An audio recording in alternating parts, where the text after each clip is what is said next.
YouTube channel medical nurses. अब आज हम बात करने वाले हैं एक ऑफिशियल क्वेश्चन पेपर की, जिसमें टोटल 50 की MCQs रहेंगे जो आपका अपकमिंग एग्जाम है, चाहे वो बिहार में स्टाफ नर्स या CHO का पेपर हो, या त्रिपुरा का NHM CHO, या राजस्थान का पेपर हो। जिनका भी राजस्थान में नेक्स्ट मंथ पेपर होने वाला, आई थिंक 5 या 6 जून में एग्ज़ाम है, आप लोग एक बार चेक कर लीजिएगा। तो अभी अपकमिंग टाइम में त्रिपुरा वालों के जो फॉर्म फिलअप हो रहे हैं, त्रिपुरा गवर्नमेंट है जो फॉर्म फिलअप करवा रही है। बहुत सारे लोगों को डाउट था कि क्या वो सेम पर्सन 2 पोस्ट के लिए अप्लाई कर सकता है। तो एज़ पर जहाँ तक मुझे इतना नॉलेज था, तो मैंने बताया था कि कोई भी कैंडिडेट एक सिंगल पोस्ट के लिए आप अप्लाई कर सकते हैं। बट जो हेल्पलाइन नंबर है, मैं सभी से रिक्वेस्ट करूँगी कि यदि आपको इतना ज़्यादा डाउट होता है कि क्या आप 2 पोस्ट के लिए अप्लाई कर सकते हैं, तो मे भी आपकी 2 टाइम फीस लगेगी, बट फिर भी आप जो, क्योंकि पहली बार है जो त्रिपुरा में नर्सिंग का एग्ज़ाम SOFED करवाने वाला है। इसके पहले SAMS करवाता था, NHM करवाता था। तो ये एक हेल्पलाइन नंबर दिया गया है आपको नोटिफिकेशन में, और जब आप फॉर्म फिलअप करते हैं वेबसाइट पर SOFED पर जाके, तो वहाँ पर एक बार आप लोग कॉल करके भी पूछ लीजिएगा। क्योंकि जहाँ तक मुझे पता था कि एक पोस्ट के लिए एक ही कैंडिडेट एलिजिबल रहेगा, बट यदि कोई एक कैंडिडेट NHM स्टाफ नर्स और CHO दोनों में अप्लाई करना चाहता है, मे भी हो सकता है कि आपकी 2 बार फीस बस लगे और आप अप्लाई कर सकते हैं। जो भी लोग करना चाहते हैं आप लोग ऐसा कर सकते हैं। और जो भी स्टडी मटेरियल है, जो भी लोग लेना चाहते हैं, आप डायरेक्ट मेरे व्हाट्सएप नंबर के थ्रू पेमेंट करके ले सकते हैं। मेडिकल नर्सेज आपकी तरफ से 20 मई से लेके 10 जून तक, क्योंकि बहुत सारे बच्चों की कंप्लेन थी कि आपका जो स्टडी मटेरियल है, कंप्लेन नहीं कहेंगे, उनको थोड़ा सा है जो हाई रेट पे लग रहा था, तो उसको डिडक्ट किया गया है, जो कि आज इवनिंग 7 o'clock से है, जो आपके लिए एप्लीकेबल रहेगा। तो जो भी स्टडी मटेरियल, जिस स्टडी मटेरियल की प्राइजेस 599 था, उसका चार्जेस है जो अभी 550 कर दिया गया है। तो जो भी लोग लेना चाहते हैं ले सकते हैं। 550 रुपीज़ में आपके 8500 से ज़्यादा MCQ plus 1000 one liner question शामिल हैं। तो आप लोग डायरेक्ट भी ले सकते हैं। और ऐसा नहीं कि त्रिपुरा वालों के लिए बस है, ये सभी स्टेट के लोग जो भी तैयारी कर रहे हैं जहाँ के लिए, उन सब के लिए हेल्पफुल रहने वाला है। क्वेश्चन था वो आपको ये आया था कि athlete foot is caused by, athlete foot किसके कारण होते हैं? ऑप्शन में था निमेटोड, फंगस, बैक्टीरिया या फिर प्रोटोजोआ। एथलीट फूट एग्जाम में क्वेश्चन बहुत आया है। एथलीट फूट का जो एथलीट फूट है, या फिर जो स्पोर्ट्स पर्सन होते हैं, उनमें यदि एथलीट फूट की कंडीशन हम कहें, तो इसका रीज़न क्या होता है? हमेशा फंगई होती है। क्या होती है? फंगई, जिसको डर्मेटोफाइट्स के नाम से भी जाना जाता है। यहाँ पर इसके लिए यदि आपको एग्जाम में क्वेश्चन आए कि जो फंगई है, एक सेम स्पीसीज की फंगई होती है डर्मेटोफाइट्स, जिसके कारण एथलीट फूट की कंडीशन डेवलप हो सकती है। या फिर आपने बरसात में देखा होगा, बरसात के टाइम में देखा होगा आपने, पाँव के यहाँ पर थोड़े थोड़े छाले टाइप आ जाते हैं। उसके लिए क्या रिस्पॉन्सिबल होता है? Tinea pedis. क्या है? Tinea pedis. तो यहाँ पर आपको यदि ऑप्शन में इस तरीके से नहीं है, तब आप किसको मार्क करेंगे? तब आपको मार्क करना है क्या? फंगस। मेन रीज़न क्या होता है एथलीट फूट के लिए? फंगस है जो रिस्पॉन्सिबल होगा। अगला क्वेश्चन है यहाँ पर, the basic unit of health services. तो हेल्थ सर्विसेज की जो बेसिक यूनिट है वो क्या है? इसको हम थोड़ा सा लाइट करते हैं। तो यहाँ पर जो बेसिक यूनिट है हेल्थ सर्विसेज की क्या है? फैमिली, कम्युनिटी, सोसाइटी या फिर नेशन। शुरुआत कहाँ से होती है? यहाँ पर जो ऑप्शन दिए हुए हैं, फैमिली से मिलके बनेगी कम्युनिटी, कम्युनिटी से मिलके बनती है सोसाइटी, और सोसाइटी मिलेगी तो बनेगा पूरा नेशन। मतलब जैसे भारत हो गया, कोई अदर कंट्रीज़ हो गए। तो यहाँ पर बेसिक मतलब शुरुआती यूनिट पूछी है, तो शुरुआत यहाँ पे किससे होगी? परिवार से। किससे? परिवार से या फिर फैमिली से। Next is When an individual blames other for his own mistake, it is called as। यहाँ पर देखिए डिफेंस मैकेनिज्म दी गई है। डिफेंस मैकेनिज्म दी गई है कि जब कोई अपना ब्लेम, अपनी जो गलती है, किसी दूसरे पे मर दे जाके कि ये गलती मैंने नहीं की है, इसके कारण हुआ है, ऐसा ब्लेम जिसको हम कहेंगे, तो ये कौन सी डिफेंस मैकेनिज्म होगी आपकी? प्रोजेक्शन, रिग्रेशन, एग्रेशन या फिर कंपनसेशन। कौन सी डिफेंस मैकेनिज्म में कहलाएगी? Individual blames others for his own mistake, अपनी गलती किसी दूसरे पर थोपना, ये कहलाता है क्या? प्रोजेक्शन। क्या कहलाएगा? Projection. Next one, which part of the I is affected by cataract disease? तो कैटरैक्ट में सबको पता है, कैटरैक्ट का दूसरा नाम क्या होता है? मोतियाबिंद। क्या है? मोतियाबिंद। भारत में कॉमन ब्लाइंडनेस का रीजन क्या है? मोतियाबिंद ही है। एग्जाम में आपको क्वेश्चन आता है कॉमन जो ब्लाइंडनेस का रीजन क्या है, वो होता है कैटरैक्ट और मोतियाबिंद। अब यहाँ पर जो कैटरैक्ट हुआ है, मोतियाबिंद हुआ है, तो यहाँ पर आँखों का कौन सा पार्ट अफेक्ट होगा? रेटिना नहीं होती, ना कंजक्टिवा होगी, ऑप्टिक नर्व होती है ग्लूकोमा में। इसमें ग्लूकोमा में याद रखिए, ऑप्टिक नर्व यदि पूछें तो ग्लूकोमा में डैमेज होती है प्रेशर, इंट्राओक्युलर प्रेशर बढ़ने के कारण। लेकिन लेंस पर ओपेसिटी छाती है किसमें? कैटरैक्ट में। किसमें छाएगी? कैटरैक्ट में। जो आँखों के लेंस हैं उस पर क्लाउडीनेस छाएगी, ओपेसिटी छाएगी, जिसके कारण यहाँ पे आपको क्वेश्चन में ही पूछा है कि आँखों का कौन सा पार्ट अफेक्ट होता है। अगला क्वेश्चन है यहाँ पे आपको, in psychiatric female ward a nurse is caring for a female patient who has suicidal tendency, nurse should do। तो साइकेट्रिक फीमेल वार्ड में एज अ नर्स आपकी ड्यूटी लगी हुई है, तो यहाँ पर यदि आप किसी पर्सन को, यदि आपका जो क्लाइंट है, पेशेंट है, सुसाइडल टेंडेंसी है, मतलब उसके मन में सुसाइड करने के थॉट्स वगैरह आ रहे हैं, तो यहाँ पर आपको एज अ नर्स क्या करना है? Observation, allow her to cry, give her privacy, open door and window. आप यहाँ पर क्या करेंगे? यदि आपके मरीज के मन में अपने आप को मारने के जो प्लानिंग कर रहा हो, या सुसाइडल टेंडेंसी या सुसाइड करने के थॉट्स आ रहे हो, तो आप उसको रोने के लिए तो नहीं छोड़ेंगे, प्राइवेसी तो बिल्कुल भी नहीं देंगे। पता नहीं प्राइवेसी के नाम पे क्या कर जाए, सुसाइड वगैरह कर गया तो और दिक्कत आप ही पे बात आएगी, भले वो सुसाइडल टेंडेंसी का पर्सन है। ना ही आप डोर और विंडो खुले छोड़ेंगे, पता चला भाग लिया। अब यहाँ पे आपको क्या करना होगा? ऑब्जर्व करना होगा। आपको दो चीज़ें हमेशा याद रखनी है, यदि साइकेट्रिक से प्रायोरिटी वाइज क्वेश्चन आते हैं, मैनिया के पर्सन में पूछे, डिप्रेशन के में पूछे, दोनों केसेस में आपको क्या करना है? मैनिया वाले पर्सन को आप अकेला नहीं छोड़ सकते, ना डिप्रेशन वाले को छोड़ सकते हैं। सुसाइडल थॉट्स हमेशा डिप्रेशन वाले को आएंगे, मैनिया वाले को बिल्कुल नहीं आते हैं, वो दूसरों को मार धाड़ देगा, लेकिन डिप्रेशन वाला खुद को अपने लिए हार्म पहुंचाने की कोशिश करेगा। तो यहाँ पर ये चीज़ें अपोजिट हो जाती हैं। तो यदि आपको पूछा जाए कि डिप्रेशन वाले मरीज को क्या आपको अकेले छोड़ना है, तो बिल्कुल भी नहीं छोड़ना है, क्योंकि उसके मन में सुसाइडल थॉट्स है जो आते रहते हैं। जबकि मैनिया वाले से आपको खुद बच के रहना है, लेकिन ऐसा नहीं कि उसको भी आप वहाँ पे छोड़ दें। Next one, which of the following is not a type of social stratification? इसमें से सोशल स्ट्रेटिफिकेशन का जो टाइप है कौन सा नहीं है? ऑप्शन में रिलीजन, कास्ट, क्लास, जेंडर। तो यहाँ पर सोशल स्ट्रेटिफिकेशन क्या है? सोशल स्ट्रेटिफिकेशन में क्या होता है? कास्ट होती है, क्लास होती है, स्टेट होते हैं और स्लेवरी होती है। क्या होती है? चार चीज़ें होती हैं सोशल स्ट्रेटिफिकेशन में, स्लेवरी, स्टेट्स, कास्ट और सोशल क्लास या फिर आपका स्टेटस। लेकिन यहाँ पर आपका रिलीजन, आपका जो धर्म है, इसमें इंक्लूडेड नहीं होगा।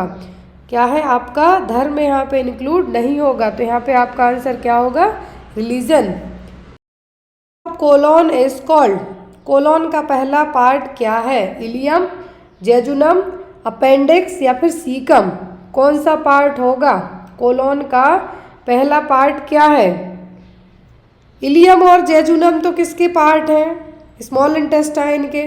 कोलोन कौन कहलाती है? Large intestine. क्या होगा? Large intestine.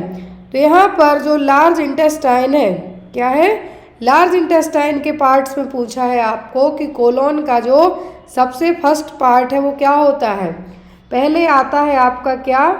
सीकम, फिर कोलोन, फिर रेक्टम एंड एनल कैनाल। क्या है? Anal canal. यदि आपको डायरेक्ट कोलोन वर्ड दिया जाता है, मतलब यहाँ पे क्या है? आपसे लार्ज इंटेस्टाइन के रिगार्डिंग पूछा है, तो इलियम जेजुनम नहीं है, ना ही अपेंडिक्स होगा। यहाँ पे क्या होगा आपका? Caecum. Next one,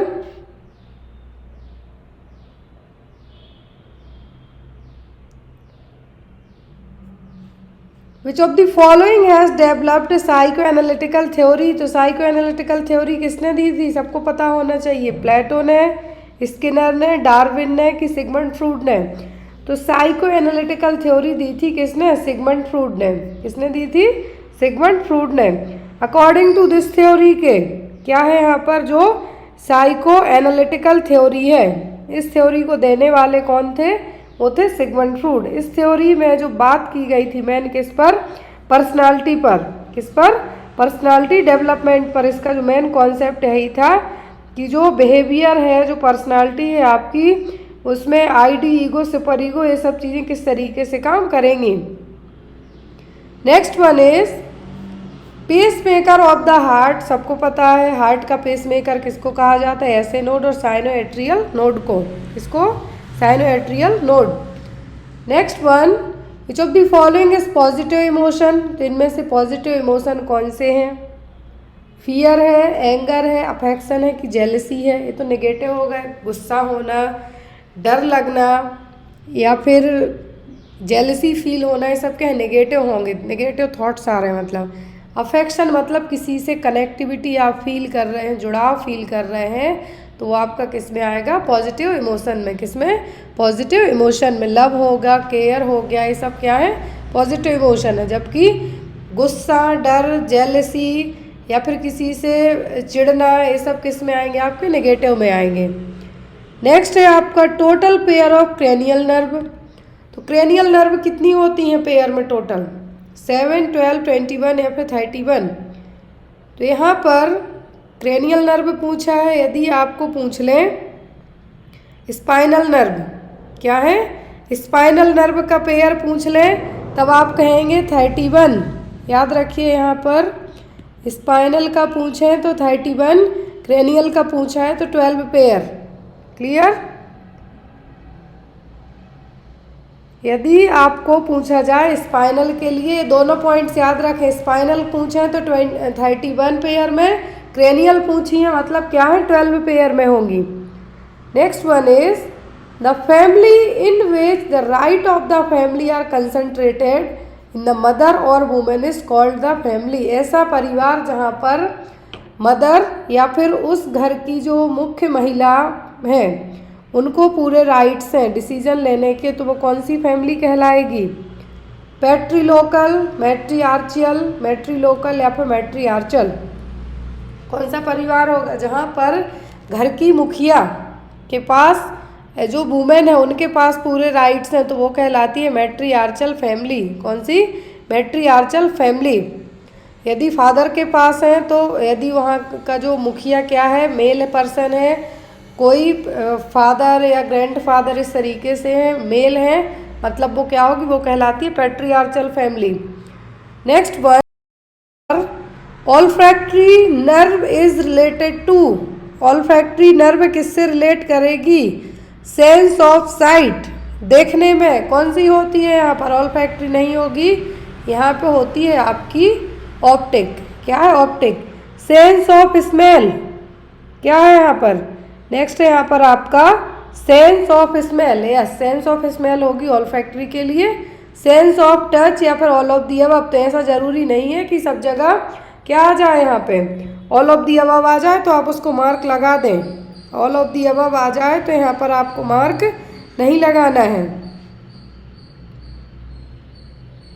sense of touch के लिए यदि हम बात करें, किसके लिए, सेंस ऑफ टच के लिए, तो वो होती है ट्राइजेमिनल।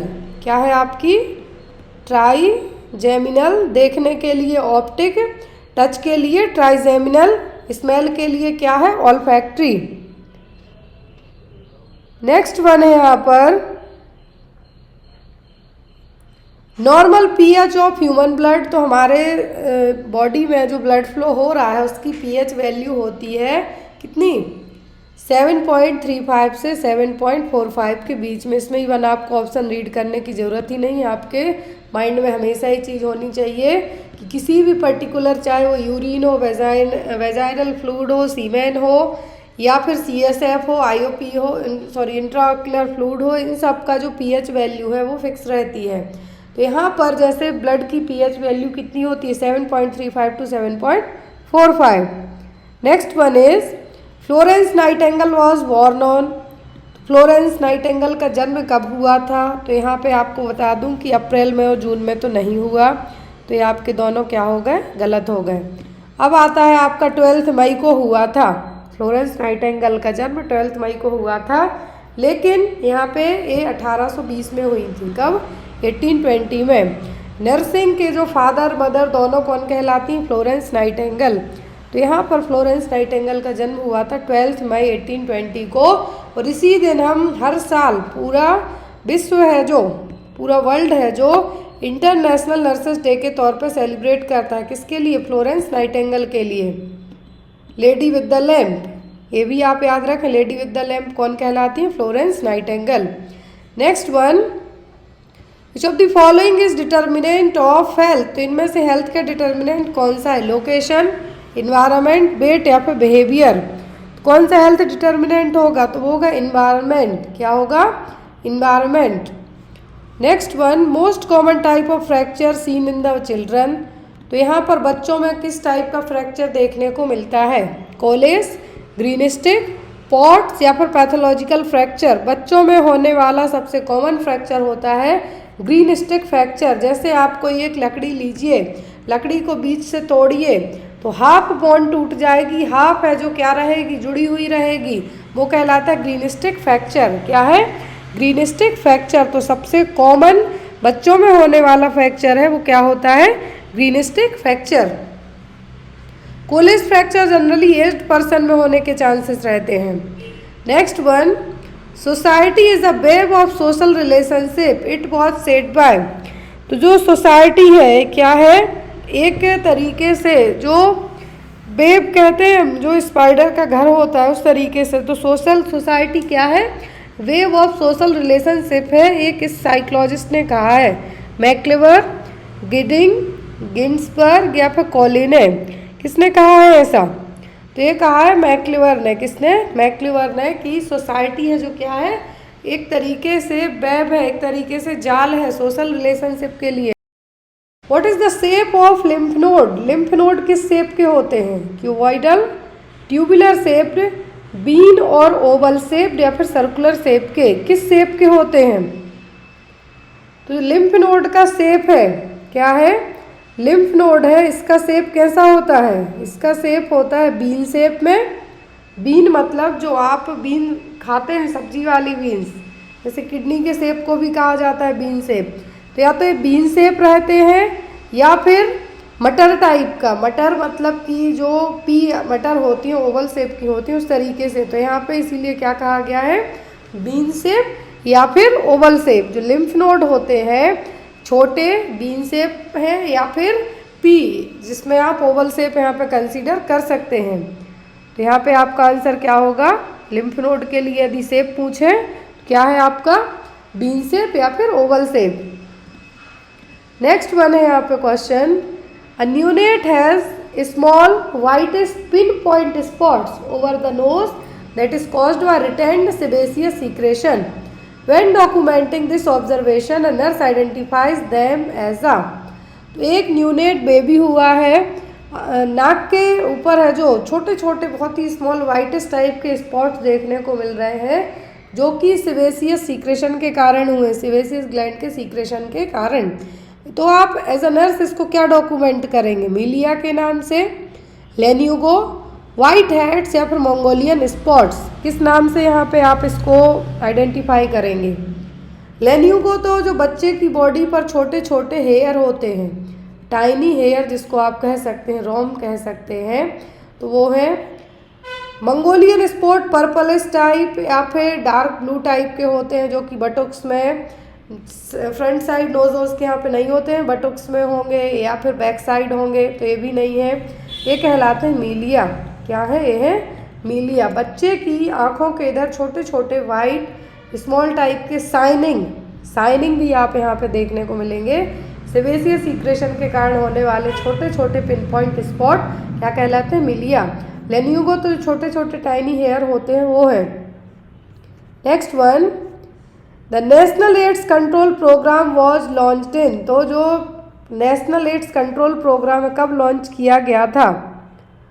1983, 1985, 1987 या फिर 1990 में। तो national AIDS control programme launch हुआ था 1987 में। कब? 1987 में। नेक्स्ट वन इज एक और क्वेश्चन आता है कि अभी नेशनल एड्स कंट्रोल प्रोग्राम की कौन सी फेज चल रही है, तो मैं बता दूं अभी 4th फेज है। कौन सी है? 4th फेज है। Next one, which part of the body is affected by infection of influenza. Influenza यदि होता है तो बॉडी का कौन सा पार्ट अफेक्ट होता है? बोन, किडनी, ट्रैकिया या फिर हार्ट। इन्फ्लुएंजा में कॉमनली अफेक्टेड ऑर्गन क्या होते हैं? Lungs, respiratory system. सिंपल भाषा में हम कहें तो क्या है? Respiratory system. अब रेस्पिरेटरी सिस्टम का यहाँ पर कौन सा पार्ट है जो अफेक्ट होता है इन्फ्लुएंजा में? H1N1 फ्लू के कारण, जो वायरस उसके कारण इन्फ्लुएंजा होगा, तो इसके लिए अफेक्टेड पार्ट क्या होगा आपका?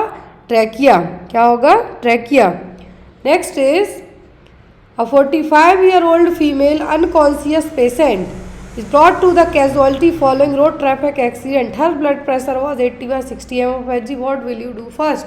यदि 45 साल की कोई आपकी क्लाइंट है, रोड ट्रैफिक एक्सीडेंट के कारण कैजुअलिटी में लाई गई है, ब्लड प्रेशर उसका 80/60 mmHg है, मतलब लो ही है।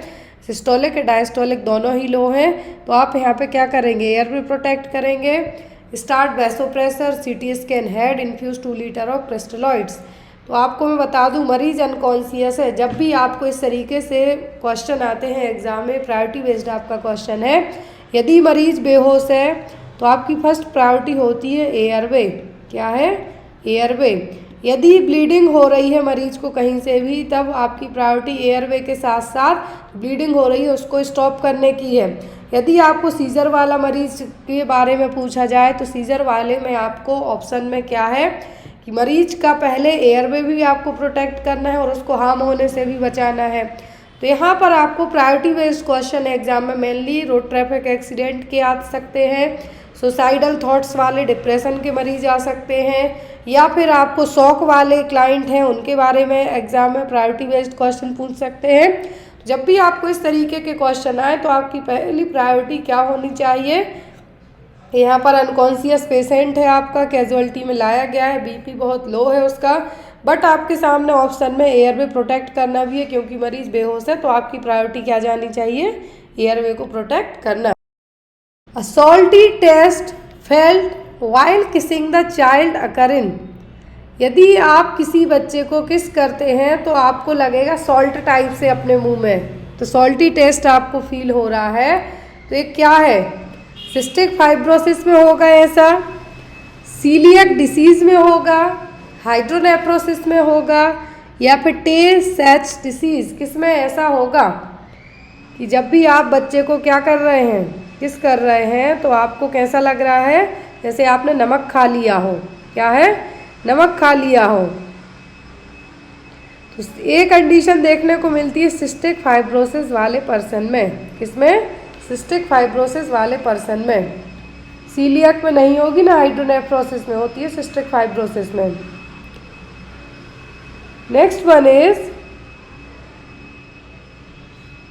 According to WHO, the blindness is defined as visual acuity less than, तो वर्ल्ड हेल्थ ऑर्गेनाइजेशन के अकॉर्डिंग विजुअल एक्विटी है। क्या विजुअल एक्विटी है? कितने से कम होगी जब इसको ब्लाइंडनेस में कंसीडर किया जाएगा? वर्ल्ड हेल्थ ऑर्गेनाइजेशन के हिसाब से ब्लाइंडनेस कंसीडर की जाएगी जब विजुअल एक्विटी कितने से कम होगी? 6/30, 3/60, 1/60 या फिर 18/60। कितने में कंसीडर होता है? तो ये होगा ब्लाइंडनेस मतलब टोटली अंधे हैं 3/60 में। किसमें? 3/60 में। WHO से यदि आपको क्वेश्चन एग्जाम में आता है तो इसकी स्थापना कब हुई थी? 7 अप्रैल को। तो 7 अप्रैल को ही हम हर साल वर्ल्ड हेल्थ डे के तौर पे भी सेलिब्रेट करते हैं। भारत में ब्लाइंडनेस का मेन रीज़न पूछें तो वो होता है आपका कैटरैक्ट और मोतियाबिंद। विजुअल एक्विटी चेक करने के लिए जो चार्ट अपनाया जाता है वो कहलाता है क्या? स्नेलन चार्ट, जिस पे ABCD बहुत सारी लिखी हुई होती है, आपको पढ़ना होता है 20 मीटर दूर खड़े होके। दूसरा आपका होता है कि कलर ब्लाइंडनेस के लिए तो आपने एक ऐसे सर्किल शेप में एक चार्ट देखा होगा, उसमें बीच बीच में कुछ कुछ लिखा रहेगा, उस एक बीच में कुछ नंबर वगैरह होगा और चारों तरफ कलर होंगे, तो आपको वो किसके लिए, वो कलर ब्लाइंडनेस को चेक करने के लिए है। लेकिन विजुअल एक्विटी के लिए क्या होता है, स्नेलन चार्ट होता है। Next one, which health personnel links between ANM and anganwadi worker. तो आंगनवाड़ी वर्कर और ANM के बीच की जो कड़ी है उसका काम कौन करता है, lady health visitor, accredited social health activist, PHV public health visitor, या फिर सोशल वर्कर। ये काम, बीच की कड़ी का काम कौन करती हैं, आशा वर्कर। कि ANM और आंगनवाड़ी वर्कर के बीच में जो काम करने का काम है वो कौन करती हैं, वो करती हैं ASHA worker, accredited social health activist, LHV मतलब lady health visitor. Next is, which disease affects the parotid gland. जो पैरोटिड ग्लैंड है ये कौन सी डिसीज में अफेक्ट होती है, मीजल्स, रूबेला, मम्स या डिप्थीरिया में। तो पैरोटिड ग्लैंड जो पैरोटाइटिस है, पैरोटिड ग्लैंड अफेक्ट कहाँ पे होती हैं, मम्स में। किस में होंगी, मम्स में। जो गले के यहाँ पे ग्रंथि होती हैं वो सबसे ज़्यादा अफेक्ट कब होती हैं, मम्स के कारण।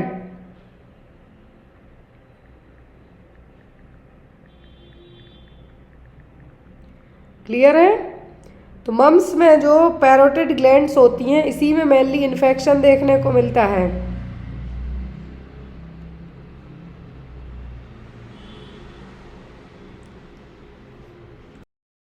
A salty taste felt while kissing the child occur in।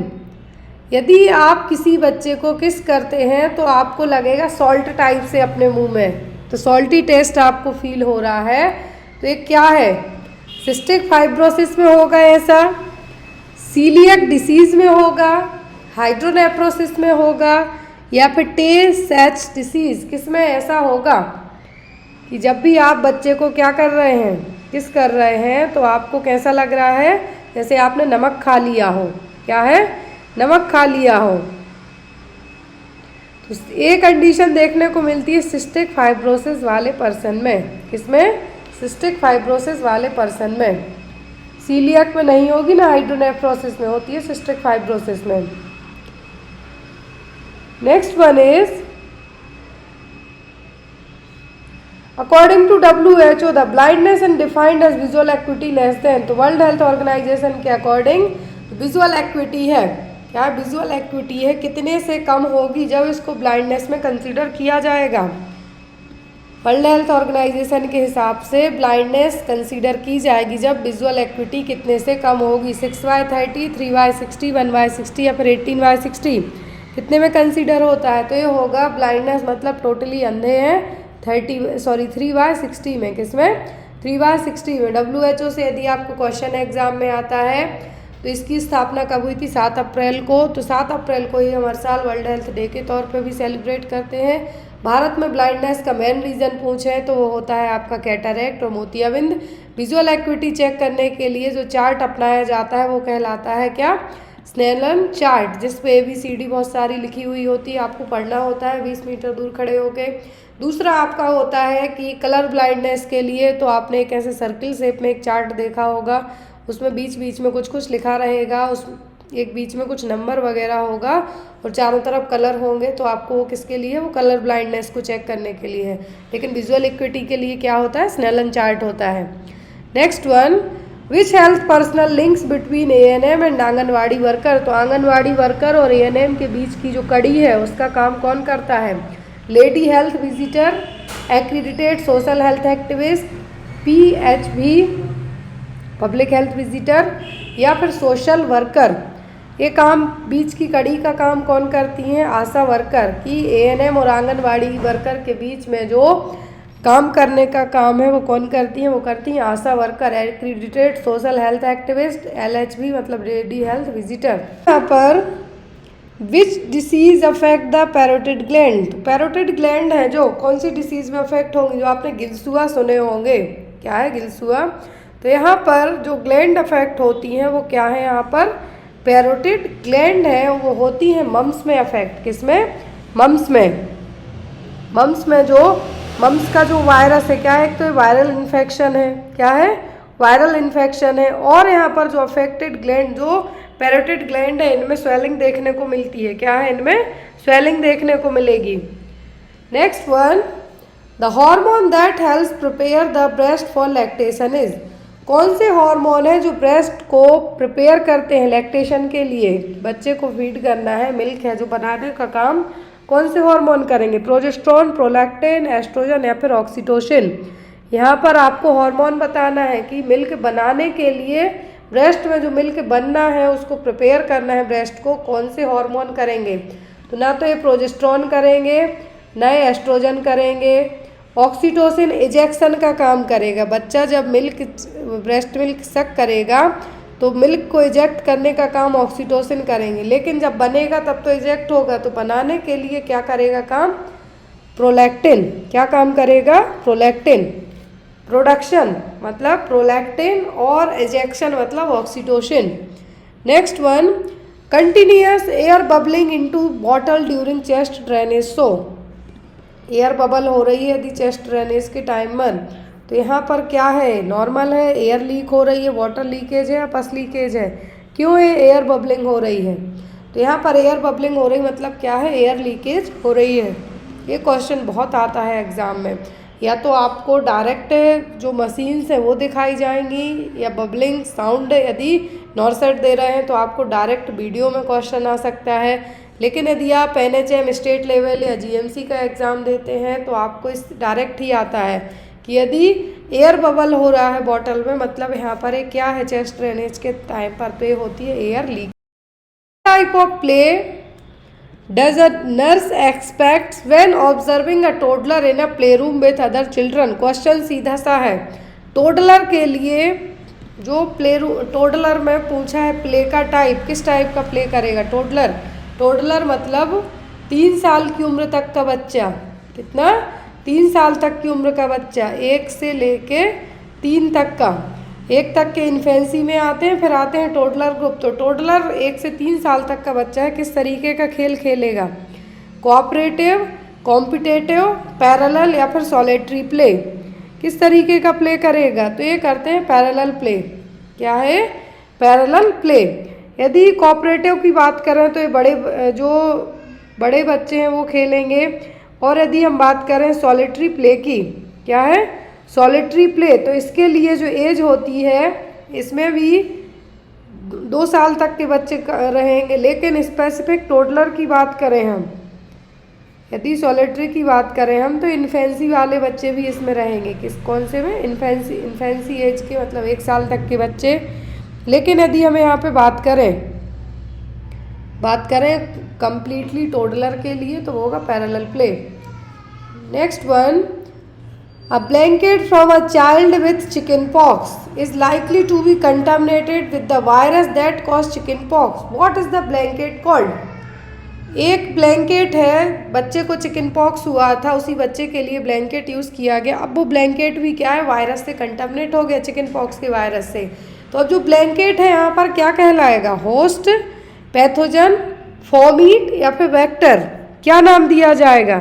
ये हमने कोविड के टाइम पे बहुत पढ़ा है कि हमारे घर में सब्जी वगैरह भी आती थी, तो जिस थैले में रख के आप सब्जी लेके आए मतलब वो टच हो गया किसी भी पर्सन के कांटेक्ट में आने से, पता नहीं कि उसको कोविड है या नहीं, तो उस चीज़ को हम क्या मान लेते थे, होस्ट तो ये नहीं होगा, होस्ट आप खुद हो गए, जो बच्चा है वो होस्ट हो जाएगा। पैथोजन वायरस हो गया यहाँ पर, वेक्टर भी नहीं है। ये क्या होगा, ये कहलाता है फॉमीट। यदि कोई इन्फेक्टेड पर्सन ने कोई यहाँ पे ब्लैंकेट है या जैकेट है या स्वेटर है या क्लॉथ से किसी इन्फेक्टेड पर्सन ने वो टच किए हैं या छुए हैं, तो उस मटेरियल को, फॉमीट क्या है यहाँ पर, जो मटेरियल है किसी तरीके का वो क्या कहलाता है, फॉमीट। मतलब उस चीज़ पे वायरस चिपक के आ गया है, तो ये क्या है, fomite. Next one, when performing an abdominal assessment do the 4 basic steps in which order। यदि आप एब्डोमिनल असेसमेंट करते हैं तो यहाँ पर सीक्वेंस पूछा है, जो 4 स्टेप होते हैं, सही सीक्वेंस क्या है। पहले में है आपको palpation, inspection, auscultation and percussion. दूसरे में inspection, auscultation, palpation and percussion. तीसरे में इंस्पेक्शन, पाल्पेशन, परकशन और ऑस्कल्टेशन।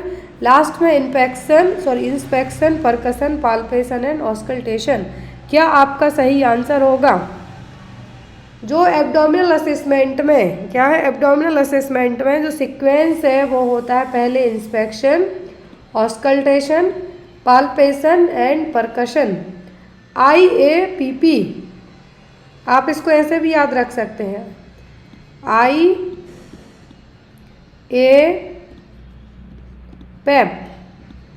पैप मैंने इसलिए कहा, PA मतलब पाल्पेशन, P परकशन। तो यहाँ पर IAPP के नाम से याद रखेंगे आप तो आपको इजी रहेगा। Inspection, auscultation, palpation and percussion. Next one, mask like face is related to which disease. तो मास्क जैसा फेस किस डिसीज में है, मतलब मास्क लगा लिया है, कुशिंग सिंड्रोम, मरासमस, पार्किंसंस या फिर डाउन सिंड्रोम में, किस में होगा? तो ये देखने को मिलेगा किसमें, मास्क लाइक फेस, ये होता है पार्किंसन में। किसमें? पार्किंसन वाले पर्सन में, जैसे फेस पे कुछ मुखौटा पहन लिया हो, काइंड ऑफ दैट। तो यहाँ पर ये क्या है, पार्किंसन में। Child with diagnosis of interception, nurse review the child's record and expect to note which sign of the disorder documented. मतलब यहाँ पर क्या है, इंटरसेप्शन का बच्चा है। क्या है? इंटरसेप्शन का बच्चा है। तो यहाँ पर क्या साइन होगा इस डिसीज का, particular sign, watery diarrhoea, revel like stool, profuse projectile vomiting, bright red blood and mucus in the stool. ये तो डिसेंट्री का है, ये साइन होता है ब्लड विथ, जो स्टूल है म्यूकस विथ ब्लड है, मतलब डिसेंट्री। प्रोजेक्टाइल वॉमिटिंग ये नहीं होगा, यहाँ पर पेप्टिक अल्सर में जाएगा आपका। वाटरी डायरिया मतलब राइस स्टूल डायरिया भी कह सकते हैं, तो ये कोलेरा का होगा। इंटरसेप्शन में क्या है, इंटरसेप्शन में जो इंटेस्टाइन है, क्या है, इंटेस्टाइन है। हम यहाँ पे भी कह सकते हैं कि एक तरीके से क्या होती है, स्लाइड्स रहेगी दूसरे के ऊपर, दूसरे पार्ट के ऊपर, तो जिसके कारण जो स्टूल होता है, क्या होता है, रिबन जैसे जो फीते होते हैं उस तरीके का स्टूल होगा। तो यहाँ पे जो क्लासिकल साइन होगा इंटरसेप्शन का, क्या होगा, रिबन लाइक स्टूल्स। क्या होंगे? Ribbon like stool. तो यहाँ पर यही पूछा है कि जो साइन है वो क्या होगा इंटरसेप्शन का। इंटरसेप्शन में इंटेस्टाइन का एक पार्ट क्या होता है, फोल्डेड रहेगा। क्या रहेगा? फोल्डेड रहेगा। तो यहाँ पर जो स्टूल है वो कैसा होगा, वो होगा रिबन लाइक। अगला क्वेश्चन है, after a tonsillectomy which finding alert the nurse to suspect the initial stage of haemorrhage. Tonsillectomy के बाद, टॉन्सिलेक्टोमी सर्जरी हुई है यहाँ पर, तो सर्जरी के बाद इनिशियल स्टेज में यदि ब्लीडिंग होती है तो कौन सा साइन देखने को मिलेगा? नॉइजी स्नोरिंग मतलब खर्राटे मार रहे हैं साउंड दे के, asking the water, frequent swallowing या फिर ग्रेजुअल ऑनसेट ऑफ पैलर। किससे पता चलेगा कि पर्सन को ब्लीडिंग है, जो इनिशियल स्टेज में ब्लीडिंग है जो हो सकती है, तो वो होगा फ्रिक्वेंट स्वालोइंग। क्या होगा? फ्रिक्वेंट स्वालोइंग, निगलने टाइप का बार बार फील होगा, तो वो क्या है, यहाँ पर इनिशियल साइन हो सकता है ब्लीडिंग के लिए। Next one, which among the following is the sign symptom will be present in patient with hypovolaemia. Hypovolaemia मतलब फ्लूइड लेवल क्या है, कम है। क्या है? फ्लूइड लेवल कम है। क्या साइन सिम्टम होंगे? इंक्रीज्ड हार्ट रेट होगी, हाई ब्लड प्रेशर होगा मतलब हाइपरटेंशन, बाउंडिंग पल्स होगी, यूरिन आउटपुट 30 ml/h हो जाएगी। क्या यहाँ पे साइन देखने को मिलेगा? यदि पेशेंट हाइपोवोलेमिया का है तो हार्ट रेट यहाँ पे उसकी बढ़ेगी। क्या है? बढ़ेगी। हाइपोटेंशन होगा तो यहाँ पर हार्ट रेट क्या जाएगी, यदि हाइपोवोलेमिया वाला मरीज है तो यहाँ पे क्या होगा, increased heart rate. Next one, the world breastfeeding week is celebrated. तो हम हर साल है जो स्तनपान सप्ताह, विश्व स्तनपान सप्ताह, वर्ल्ड ब्रेस्ट फीडिंग वीक कब मनाते हैं? फर्स्ट वीक होता है जो, कब मनाते हैं? जनवरी, अप्रैल, अगस्त, दिसंबर में। ये सबको पता होना चाहिए। जैसे न्यूट्रिशनल वीक मनाते हैं हम, वैसे ही अगस्त का जो पहला वीक होता है 1 to 7 अगस्त तक वर्ल्ड ब्रेस्ट फीडिंग वीक, मतलब जो भी मदर्स हैं आफ्टर डिलीवरी के बाद ब्रेस्ट फीडिंग को बढ़ावा देने के लिए, ब्रेस्ट फीडिंग के प्रति अवेयरनेस फैलाने के लिए वर्ल्ड ब्रेस्ट फीडिंग वीक को हम क्या करते हैं, सेलिब्रेट करते हैं। Next one, what does G stand for Govardhan योजना। जो गोवर्धन योजना है क्या है, गोवर्धन योजना है। अकॉर्डिंग टू दिस स्कीम के यहाँ पर जी का मतलब क्या है, ग्लोबल, गॉल्वेनाइजिंग, गवर्नमेंट या फिर ग्लोबल। तो गोवर्धन योजना का जो फुल फॉर्म होता है वो होता है galvanising organic bio agro resources धन। मतलब यहाँ पर पूरा नाम याद रखें आप, जो गोवर्धन योजना है इसका पूरा नाम क्या होता है, गाल्वेनाइजिंग ऑर्गेनिक बायो एग्रो रिसोर्स धन। मतलब खेतीबाड़ी के लिए लाई गई योजना थी। तो यहाँ पर अब आप बताइए कि कौन सा है जो जी के लिए फुल फॉर्म होगा, तो वो होता है गाल्वेनाइजिंग। क्या है, गाल्वेनाइजिंग। टू अल्मा अटा the elements of primary health care is. तो अल्मा अटा के तहत प्राइमरी हेल्थ केयर के कितने एलिमेंट्स हैं, 3, 5, 7, 8। जो प्राइमरी हेल्थ केयर है क्या है, प्राइमरी हेल्थ केयर है, इसके एलिमेंट्स पूछे हैं। कितने एलिमेंट्स होते हैं अल्मा अटा के तहत, तो प्राइमरी हेल्थ केयर के यदि प्रिंसिपल की बात करें हम तो होते हैं 4। कितने, 4। यदि एलिमेंट्स की बात करें तो होते हैं 8। ये चीज़ याद रखें। यहाँ पर प्राइमरी हेल्थ केयर के क्या पूछे हैं, एलिमेंट्स। एलिमेंट्स क्या होते हैं, education, water and sanitation, nutrition, maternal and child health, immunisation, prevention of endemic disease, treatment और ड्रग अवेलेबिलिटी। ये 8 होते हैं एलिमेंट्स। प्रिंसिपल पूछे, याद रखना है, प्रिंसिपल पूछे तो होते हैं 4, लेकिन एलिमेंट्स कितने होंगे, 8। Next one is a neonate's oral cavity is filled with mucus and cyanosis develops. What should the nurse do first? Neonate की ओरल कैविटी फिलअप है जिसके कारण बच्चे का जो न्यूबॉर्न बेबी का जो बॉडी है कैसी हो रही है, साइनोसिस डेवलप हो रहा है, मतलब ब्लूइश टाइप दिखाई दे रही है। तो क्या करना है, administer oxygen, record the incidence, suction the neonate inside the nasogastric tube. ऐसे केस में आप क्या करेंगे, तो आपकी फर्स्ट प्रायोरिटी होती है सक्शनिंग करना। क्या है, सक्शनिंग करना। ओरल सक्शनिंग के बाद आफ्टर दैट नेजल सक्शनिंग करना है। ओरल इसलिए पहले करना है कि बच्चा एस्पिरेट ना कर जाए जो भी म्यूकस मुंह में है। ये भी आपको क्वेश्चन एग्जाम में आता है कि यदि सक्शनिंग करने के लिए आपको बोला जाता है न्यूबॉर्न में, तो आप पहले कहाँ करेंगे, ओरल करेंगे या नेजल करेंगे। पहले आपको ओरल करना है, देन आफ्टर नेजल करना है। ओरल कर लेंगे तो जो म्यूकस मुंह में है बच्चा एस्पिरेट नहीं कर पाएगा, लंग्स में नहीं जाएगा। तो यहाँ पर साइनोसिस डेवलप हो रहा है बच्चे में, ओरल कैविटी साफ साफ कहा है कि म्यूकस से फिल्डअप है, तो आपको पहले बच्चे को सक्शन करना होगा। Next one, an Apgar score 7 to 10 indicates. यदि अपगार स्कोर 7 से 10 है मतलब बच्चा क्या है, severely distressed, moderate distress, no distress, immediate resuscitation needed. बच्चे का जो अपगार स्कोर 7 से 10 है मतलब 10 तो क्या होता है, 10 है जो क्या है, मैक्सिमम है। क्या है, मैक्सिमम है। तो यहाँ पर क्या होगा, नो डिस्ट्रेस, मतलब बच्चा हेल्दी है। Next one, the term for the period immediately after child birth. बच्चा जन्म लेने के जस्ट बाद का पीरियड क्या है, पेरीनेटल पीरियड, प्रीनेटल, पोस्टपार्टम या फिर एंटीनेटल पीरियड। तो यहाँ पर प्रीनेटल क्या है, प्री मतलब पहले, एंटीनेटल और prenatal both are the same. Prenatal और एंटीनेटल दोनों क्या है, सेम है।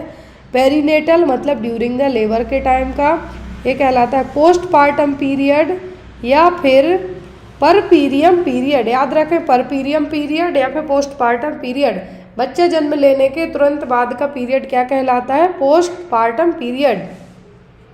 नेक्स्ट वन, जो कि कितने हफ्तों का होता है, 6 वीक का, 6 वीक या फिर 42 दिनों का। Next one, what is the term used for high pitched musical sound inclined with respiratory assessment. यदि हाई पिच म्यूजिकल साउंड आ रहा है तो ये क्या है, क्राउनिंग, वीजिंग, स्ट्राइडर या फिर साइन। यदि हाई पिच म्यूजिकल साउंड मतलब सीटी टाइप से बज रही है तो ये कहलाता है वीजिंग साउंड। और ये अस्थमा वाले पर्सन में, किसमें, अस्थमा वाले में क्लासिकल साइन कंसीडर किया जाता है। Next one, deficiency of sodium in blood serum is known as. यदि ब्लड सीरम में सोडियम का लेवल कम हो जाए तब ये क्या कहलाएगा? हाइपरनेट्रेमिया, हाइपरकैलेमिया, हाइपोनेट्रेमिया या फिर हाइपोकैलेमिया। तो जो ब्लड सीरम सोडियम लेवल होता है, क्या है? ब्लड सीरम सोडियम लेवल कितना होता है? 135 से 145। कितना? 135 से 145 MEQ पर litre. Normal blood sodium level होता है 135 से 145 MEQ पर लीटर। लेकिन यहाँ पे क्या कहा गया है? कम हो जाए यदि, तो इसको हम क्या कहते हैं? हाइपोनेट्रेमिया। क्या है? हाइपोनेट्रेमिया। बढ़ जाए तो हाइपरनेट्रेमिया। हाइपोनेट्रेमिया मतलब सोडियम का जो सिंबल होता है वो क्या होता है? Na। क्या है? Na। मतलब यहाँ पर Na इसी से लिया गया, ये चीज़ आपको याद रखना है। Na है यहाँ पर मतलब सोडियम है, सोडियम का सिंबल S नहीं होता है, ये चीज़ भी आपको माइंड में रखना है। अब यदि आपको पूछा जाए हाइपोकैलेमिया, हाइपोकैलेमिया का मतलब क्या होगा? पोटेशियम। पोटेशियम का सिंबल क्या होता है? K। क्या होता है? K। इसीलिए यहाँ पर हाइपोकैलेमिया कहा, मतलब कि पोटेशियम का लेवल कम हो गया है। Ka याद रखें, मतलब क्या है? पोटेशियम। पोटेशियम का सिंबल होता है K, सोडियम का होता है Na। तो यहाँ पर सोडियम का लेवल यदि 135 से 145 MEQ पर लीटर नॉर्मल वैल्यू है, इससे घट गया, मतलब क्या हो गया? हाइपोनेट्रेमिया। बढ़ गया तो हाइपरनेट्रेमिया। यदि पोटेशियम का घट गया तो हाइपोकैलेमिया, और बढ़ गया तो hyperkalaemia. Clear? State of uncompensated acidosis, what appropriate arterial blood pH does the nurse expect the client to have? यदि एसिडोसिस की कंडीशन हुई है, अनकम्पनसेटेड एसिडोसिस की कंडीशन हुई है, तो यहाँ पर pH वैल्यू क्या होगी? ब्लड pH वैल्यू क्या होगी? 7.25, 7.35, 7.45 या फिर 7.48। एसिडोसिस मतलब क्या होगा? यहाँ पर एल्कलाइन में बढ़ेगा, एसिडोसिस में क्या रहेगा? यहाँ पर 7.20। Next one, in which stage of labour does the baby is crowning? मतलब क्राउनिंग कब देखने को मिलती है? फर्स्ट, सेकेंड, थर्ड या फोर्थ में? क्राउनिंग कब देखने को मिलती है? सेकेंड स्टेज में। किस में होगी? सेकेंड स्टेज में। थर्ड में तो प्लेसेंटा बाहर आएगा, फर्स्ट में सर्विक्स डायलेट होगी, चौथे में हम ऑब्जर्व करेंगे मदर और बच्चे को। Next one, the purpose of an episiotomy during the delivery. Episiotomy और पेरिनियोटोमी परफॉर्म की जाती है, वेजाइना और पेरिनियल एरिया के बीच में कट लगाया जाता है, इसको कहते हैं एपिजियोटोमी। इसका मेन पर्पस क्या है? Facilitate fetal heart monitoring, allow for quicker delivery, prevent tearing of the vaginal tissue या फिर इंक्रीज मैटरनल ब्लड फ्लो। इसका मेन रीज़न होता है एपिजियोटोमी का कि जो डिलीवरी है, क्या है यहाँ पर? जो बच्चे का सिर है, जब बच्चे के हेड की साइज ज़्यादा होती है तभी एपिजियोटोमी करेंगे। यदि विदाउट एपिजियोटोमी बच्चे की डिलीवरी करने की कोशिश हमने की तो जो वेजाइनल टिश्यूज़ हैं वहाँ पे टीयरिंग तो होगी ही, और उस टीयरिंग को जो कट फीट हो जाएगी उसको हील होने में ज़्यादा टाइम लगेगा कंपेयर टू एपिजियोटोमी के। इसीलिए क्या किया जाता है? एपिजियोटोमी परफॉर्म की जाएगी ताकि वेजाइनल टिश्यू को हम टीयरिंग से प्रिवेंट कर सकें। पर the child's apical pulse is always checked before administering digoxin. The drug is not given if pulse rate is.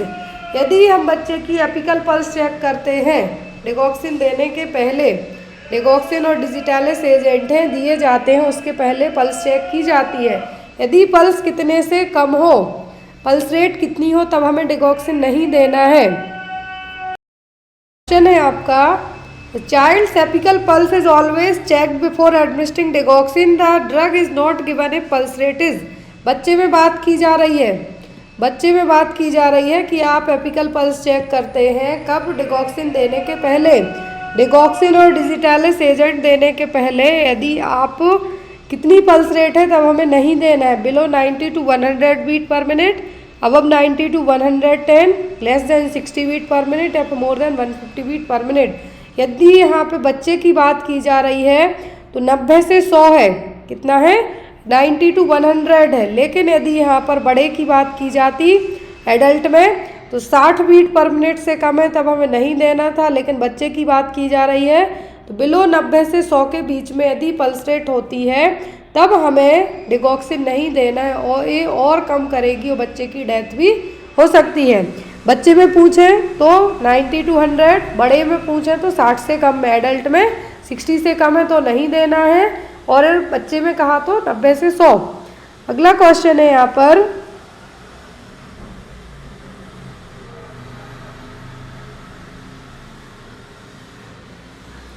Recording of electrical activity of skeletal muscle is known as.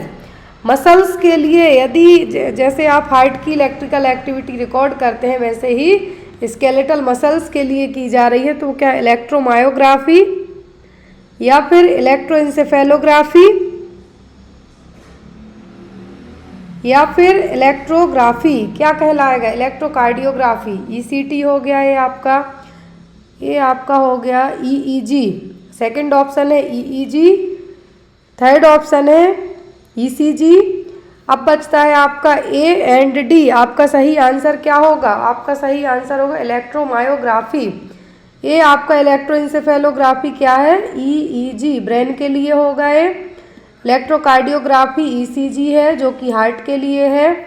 अब यहाँ पे आपका क्या बचता है, इलेक्ट्रोमायोग्राफी। लास्ट क्वेश्चन है, when administering blood to patient it is important to. यदि आप किसी मरीज को ब्लड ट्रांसफ्यूज़ करते हैं, एडमिनिस्टर करते हैं, तो आपको इम्पॉर्टेंट पॉइंट क्या अपने माइंड में रखना है, administer each unit within a 6 hour period, use a volume control infusion pump to administer the blood, run the blood at a slower rate during first 5 to 10 minutes, या फिर draw blood sample from the patient immediately after each unit is infused. यदि किसी मरीज में आप blood infuse करते हैं तो शुरुआती टाइम में आपको क्या करना है, ब्लड स्लोली इन्फ्यूज़ करना है। पर्सन में कोई ट्रांसफ्यूजनल रिएक्शन तो डेवलप नहीं हो रहे हैं, उस चीज़ को चेक करने के लिए शुरुआती 5, 10, 15 मिनट तक ब्लड को क्या करना है, स्लो रेट से हमें इन्फ्यूज़ करना है, एडमिनिस्टर करना है।